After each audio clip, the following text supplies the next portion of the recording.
Well, good evening. Welcome into our CBS 58 studios, and we start tonight with breaking news on the verdict in the trial of Judge Hannah Dugan. Judge Dugan was accused of trying to hide an undocumented immigrant from immigrations and customs enforcement agents in the Milwaukee courthouse. Yeah, that happened in April of this year, bringing national attention to Milwaukee amidst heightened tensions over immigration enforcement in the United States. It spurred questions over whether immigration enforcement agents should be able to arrest people in courthouses. Now let's get to that verdict. On the felony count, the jury decided Dugan is guilty of obstructing a federal agency. On count 2, a misdemeanor, the jury decided the judge is not guilty of concealing someone to prevent arrest. Here's what happened. ICE prefers to lock up illegals at places like jails and courthouses for one simple reason: safety. If the person they're going to deport is already in custody, we know, number one, that the guy is contained, meaning we don't have to chase this guy down the block. But more importantly, we know that he's unarmed, because in this particular case, he had to go through a security checkpoint and a metal detector before he was allowed into the courthouse. So apprehending him at the courthouse makes it safer for everybody. But liberal Democrat Judge Hannah Dugan doesn't like ICE. She loves all criminal illegal aliens just like all Democrats do. So when she found out they were there to deport a defendant in her courtroom who was there on domestic violence charges, she was outraged. I'm going to walk you through the affidavit and show you exactly how this went down. ICE identified Flores Ruiz, that's the illegal, as an individual who was not lawfully in the United States. And in January of 2013, he was deported back to his home country of Mexico by the Obama administration. So he came back into our country after being deported, which automatically makes his presence in the United States a felony. Let's continue. ICE became aware that he was scheduled to attend a hearing in his criminal case. So that's the first important distinction we need to make. He was there as a criminal defendant in his own case.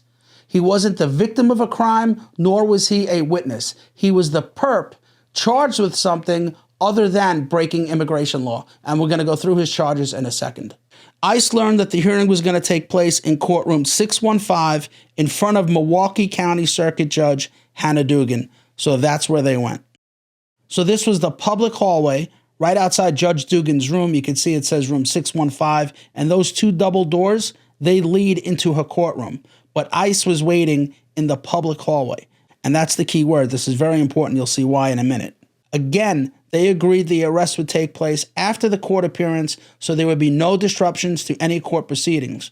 The agents then left the courtroom and took positions at different locations in the public hallway. Arrest team members reported that while waiting outside of the courtroom, a woman approached and took photos of them. It turns out that this woman was a public defender, but they refer to her as Attorney A. Let's go to paragraph 19. Team members observed Flores Ruiz arrive on the 6th floor of the courthouse at approximately 8:43 a.m. He was greeted by his attorney, and the two entered courtroom 615 together. So even though they see him in the hallway, they don't try to apprehend him because they had an agreement to wait until after the court proceedings. So they let the perp and his attorney walk directly into court. Now, the woman that was taking photos of the ICE agents tells the clerk that there are ICE agents in the hallway, tells him where they were seated and what they were wearing. The clerk then relays this information to the judge, who became visibly angry, commenting that the situation was absurd, left the bench and entered her chambers. So she just gets up and leaves. The defendant and his attorney remain in the courtroom, along with the state prosecutor and the 3 victims he assaulted. They were all there ready to go, but the judge just gets up and walks out. But before she did, the prosecutor, who they refer to as Attorney B, heard her say that she was going to call the chief judge before leaving the courtroom. Now, Judge Dugan, along with another judge, approached members of the arrest team in the public hallway. Witnesses uniformly reported that Judge Dugan was visibly upset and had a confrontational, angry demeanor. She then asked an ICE officer if they had a judicial warrant, to which the agent responded, "No, I have an administrative warrant." The judge responded that he needed a judicial warrant to apprehend Ruiz, which is a lie. The difference between these two warrants is a judicial warrant allows the officers to enter and search private property, but an administrative warrant limits their enforcement to public areas only. Remember I said that was important? That's why they were going to apprehend him in the public hallway, because they are forbidden from entering private areas of the courthouse. And Judge Dugan knows this. Judge Dugan demanded that the deportation officer go see the chief judge and then also order the FBI agents and the Border Patrol agents to go see him as well. So she gets rid of them and tells them to go see the chief judge down the other end of the hall. Remember, she was overheard saying that she was going to call the chief judge just before she stormed out of her courtroom. Why is this important? Because the chief judge isn't even in the building. And Judge Dugan knows this, but she sent the agents there anyway to get rid of them to allow time for the illegal alien to escape the courthouse. The courtroom deputy stated that as soon as the agents entered the chief judge's area, Judge Dugan walked south down the hallway and entered a locked door near courtroom 615. This led to a non-public hallway from which she could access her courtroom and chambers. After Judge Dugan adjourned this case, the courtroom deputy then observed Ruiz and his attorney walking towards the public courtroom exit when Judge Dugan said, "Wait, come with me." Despite having been advised of an administrative warrant for his arrest, Judge Dugan personally escorted Ruiz and his attorney outside of the courtroom through the jury door, which leads to a non-public area of the courthouse. Here's a layout of a typical courtroom. This area right here is called the gallery. This is where you're supposed to be seated until your case is called.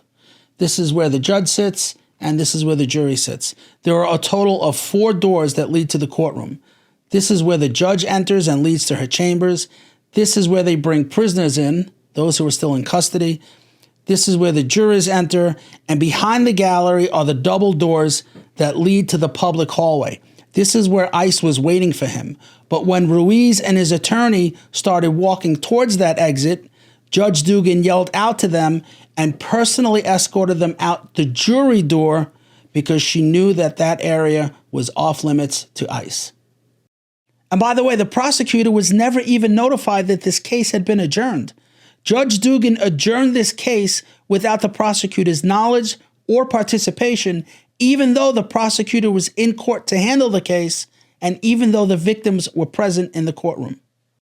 I can tell you that in domestic violence cases, it is extremely difficult to get victims to show up in court. But they were there. Everybody was ready to go. The defense was ready, the prosecutor was ready, and the 3 victims were there ready to testify. But Judge Dugan adjourned the case. She had to adjourn the case because she knew ICE was waiting for this guy in the hallway when the hearing was over. So she sends all of the agents down the hall to speak to a judge that she knows isn't in, while she sneaks the guy out the back door, which led to a non-public area because she knew that area would be off limits to ICE. This is clearly obstructing. What I said from day one, you can sit aside and watch, you can argue against us all you want and protest all you want, but when you cross that line, I've said this 1,000 times, when you cross that line to impediment or knowingly harboring, concealing an illegal alien from ICE, you will be prosecuted, judge or not.